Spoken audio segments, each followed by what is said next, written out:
Hello guys, welcome back to my channel. Kembali lagi bersama aku di channel Lana Imani. Nah, di cerita kali ini aku akan menceritakan sebuah kisah yang sangat mistis, horor. Tidak kalah seram dengan cerita-ceritaku yang sebelumnya. Nah, bagaimana kisah kelanjutan cerita ini? Yuk saksikan, Cirot.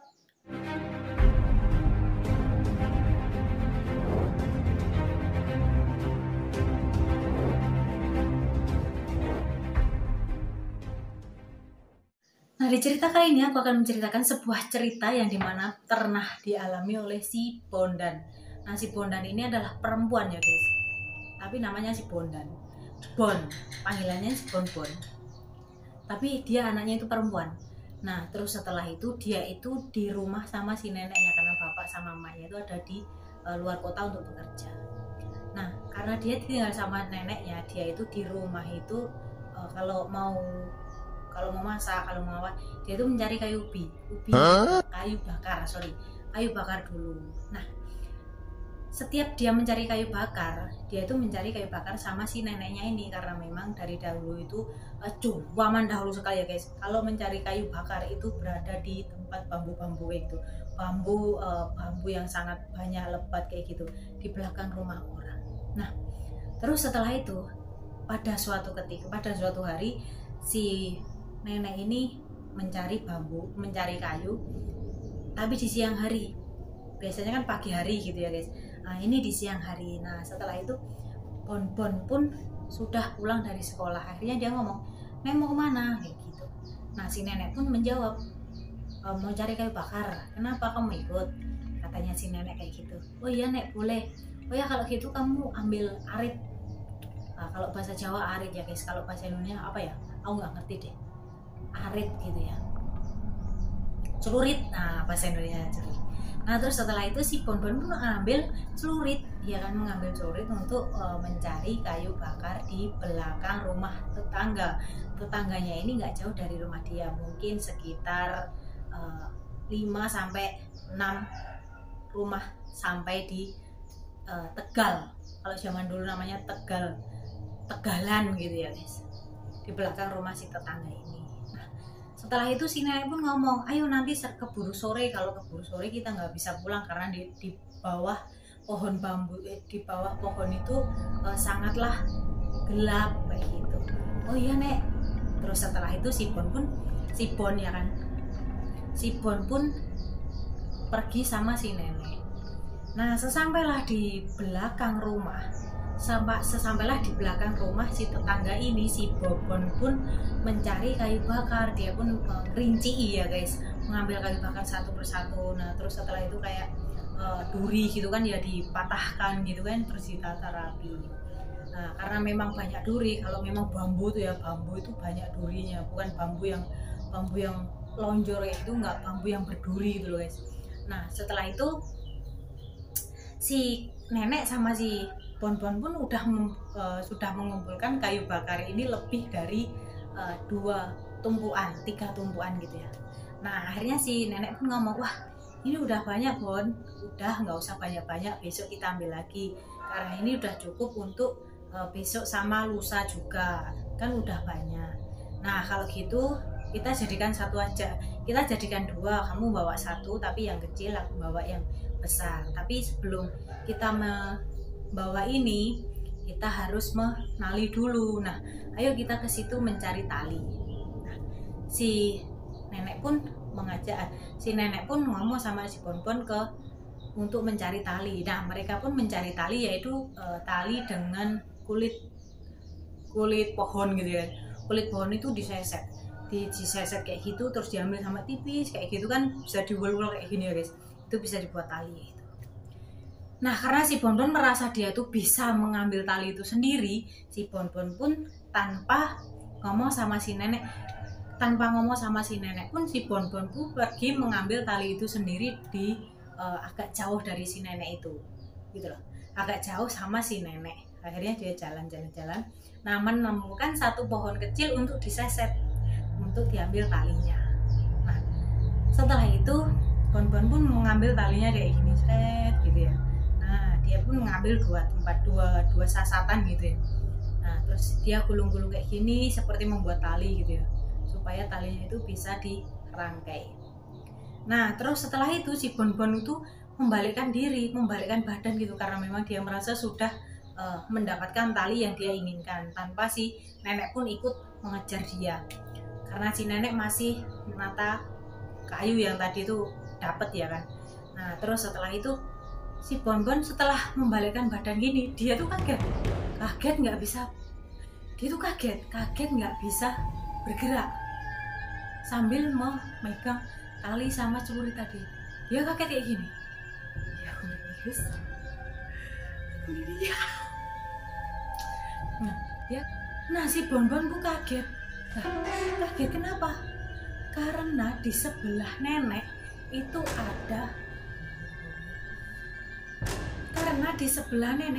ada kuda berkepala manusia, rambutnya panjang. Itu sambil melotot sama si nenek, melihat nenek kayak gini. Nah si Bonbon pun gak bisa gerak gitu loh, dia nggak bisa gerak guys. Nah karena si nenek ini sudah melihat Bonbon kayak gitu, nenek pun kaget, ada apa dengan anak itu jauh di sana kok kayak gitu, kayak orang ketakutan. Nah padahal yang dilihat sama si kuda berkepala manusia tadi dulu nenek, tapi yang tidak bisa bergerak itu si Bonbon, karena Bonbon yang melihat dan nenek pun nggak lihat gitu. Nah terus akhirnya si nenek pun berjalan menghampiri si Bonbon, karena memang si Bonbon ini kayak udah nggak bisa gerak gitu ya, melotot kayak gini, sudah ketakutan kayak gini, tangannya menggigil gitu, diem aja kayak gini. Nah, terus setelah itu si nenek pun menghampiri si Bonbon, dia pun menepuk si Bonbon, Indo kayak gitu, Duk, ini apa? Nah, si nenek si Bonbon masih diem aja karena memang ketakutan, badannya udah dingin semua gitu, udah dingin semua karena melihat hal yang kayak gitu. Nah si nenek pun ngomong, ditepuk Duk, ditepuk 2 kali, Duk. Dia langsung serap ini. Dia kaget, dia takut, ayo kita pulang. Dia nggak berani ngomong kayak gitu, ayo naik kita pulang, aku nggak mau lewat situ nek. Tapi kayak kita ada di situ, kenapa nggak bisa lewat situ, ada apa? Sini talinya, aku yang tali aja, kamu di belakang aku. Nah neneknya ngomong kayak gitu. Iya tapi aku takut nek. Udah nggak apa-apa, kamu pegang celuritnya, gak ono opo-opo Nduk, gak ono opo-opo. Nah si nenek pun ngomong kayak gitu sama si Bonbon ini.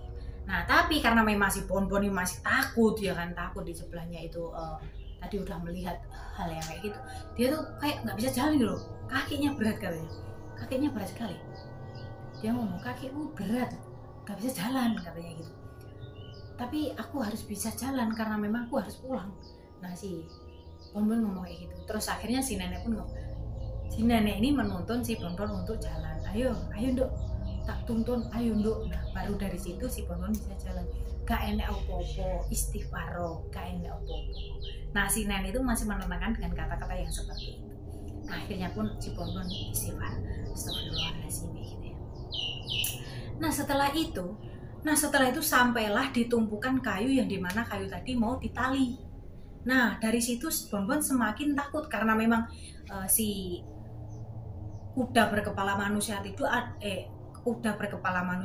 ada di sebelahnya kayu, agak jauh sih, agak pojokan gitu. Cuman kan kalau semakin di kayu kan semakin dekat, beda sama tadi si Bonbon itu ada di mana dia itu mengambil tali tadi ya kan, jauh, tapi di situ dekat. Nah setelah itu si Bonbon, ayo cepetan kayak gitu.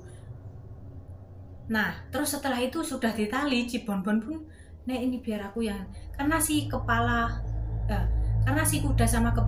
kuda berkepala manusia itu belum hilang gitu loh, masih di situ sambil melotot. Makanya si Bonbon itu nggak bisa gerak, nggak bisa ngapa-ngapain, nggak bisa apa, karena memang masih takut gitu. Nah terus setelah itu si nenek pun meyakinkan dia kalau nggak ada apa-apa, karena memang si nenek ini nggak melihat ya kan. Dia pun meyakinkan si Bonbon untuk untuk baik-baik saja. Nah semakin si Bonbon ini mendekati, semakin Bonbon ini mau pulang, mau berjalan, dia tuh semakin takut gitu loh, karena masih ada itu si setan itu tadi masih ada di situ gitu loh. Dia semakin takut banget. Nah tapi tanpa berpikir panjang, dia tuh langsung setelah ditali sama si nenek itu langsung diangkat gitu ya, kayaknya diangkat, dia sambil membawa celurit tadi, sambil diangkat dia tuh jalan pelan-pelan, neneknya ada di belakang dia, sambil pelan-pelan dia tuh keluar dari keluar dari pohon-pohon bambu itu tadi. Nah, sesampainya di rumah, si Bonbon ini kayak udah lemes gak bisa ngapa-ngapain gitu, diem sambil pucet pasi. Nah, neneknya ini sebenarnya tahu, ternyata sebenarnya neneknya ini tahu kalau si Bonbon ini telah melihat hal-hal yang kayak gitu, tapi si neneknya tadi itu berusaha menenangkan si Bonbon supaya si Bonbon gak terlalu takut banget gitu. Ya siapa yang gak takut guys, coba lihat kayak gitu, orang yang ngomongnya gak takut gitu. Ada di depan mata. Keadaan kalian tahu kan kalau di pohon bambu itu ya kan, di bawah pohon bambu kan sangat rindang sekali, apalagi kalau udah menjelang sore gitu kan kayak petang gitu, nggak ada matahari masuk, nggak ada pencahayaan atau apa, itu kan kayak takut gitu, apalagi melihat hal yang kayak gitu. Nah, akhirnya si Bonbon pun dikasih minum sama neneknya, dikasih minum. Nah, minum dulu biar hatimu tenang, katanya si nenek kayak gitu. Nah, minum dulu biar hatimu tenang, biar nggak melihat, biar nggak berdek katanya, biar nggak gemeter lagi katanya kayak gitu. Nah, setelah itu Bonbon minum, akhirnya dia setelah tenang itu dia ditanya sama si nenek, "Kena apa nduk? Kamu ada apa?" katanya. "Ada apa denganmu kok sampai kamu bisa kayak gitu? Kamu melihat apa?" ditanya. Nah, si Bonbon pun bercerita, "Oh iya, tadi itu aku melihat ada kuda berkepala manusia yang melihat dan melotot di nenek itu. Makanya aku setelah mencari tali tadi itu kaget, karena aku nggak pernah lihat kayak gitu, itu sosok apa?" Nah, si Bonbon kayak gitu. Nah, sampailah aku tadi di tumpuan kayu, sampai aku mau pulang, si makhluk tadi itu masih melihat gitu, masih melihat sampai aku nggak ngerti, aku nggak tahu hilangnya sampai kapan, karena memang aku setelah itu udah pergi saja kan sama nenek. Maka dari itu aku tuh nggak bisa apa-apa, aku takut kaki nggak bisa jalan. Nah, terus akhirnya singkat cerita si nenek ngomong, "Oh iya, apakah kamu tadi sebelum pergi mengambil kayu kamu nggak berdoa ya?" Si nenek ngomong kayak gitu. Nah, si Bonbon ngomong, "Enggak. Dan kamu tadi nggak ngomong apa-apa kan, nggak ucapkan salam ya kamu masuk?" Si Bonbon ngomong, "Enggak. Oh ya gini, kalau mau ke sana itu harus ucapkan salam dulu sebelum masuk di pohon bambu. Nah, kamu harus membaca doa dulu supaya kamu nggak diperlihatkan, supaya kamu nggak melihat hal-hal yang aneh, karena memang di situ itu penunggunya adalah kuda berkepala manusia. Memang dia nggak suka sama orang yang ceroboh. Jadi kalau apapun, kemanapun dan dimanapun kamu tuh harus ucapkan salam dulu," katanya nenek kayak gitu. Nah, walaupun mereka itu nggak terlihat, tapi kalau rumahnya kayak dibuat permainan atau apa, nggak ada permisinya, jelas semua orang itu marah. Nah, si nenek ngomong kayak gitu. Nah, akhirnya si Bonbon pun tahu, "Yo ya mungkin dari kesalahanku," dia ngomong kayak gitu. Nah, setelah itu si Bonbon pun dengan kata-kata nenek itu dia udah nggak pernah ikut si nenek lagi karena dia takut ya kan. Nah, dia pun udah berpikir, oh ya mungkin dia yang salah. Nah, dari situ si Bonbon pun mengakui kesalahannya.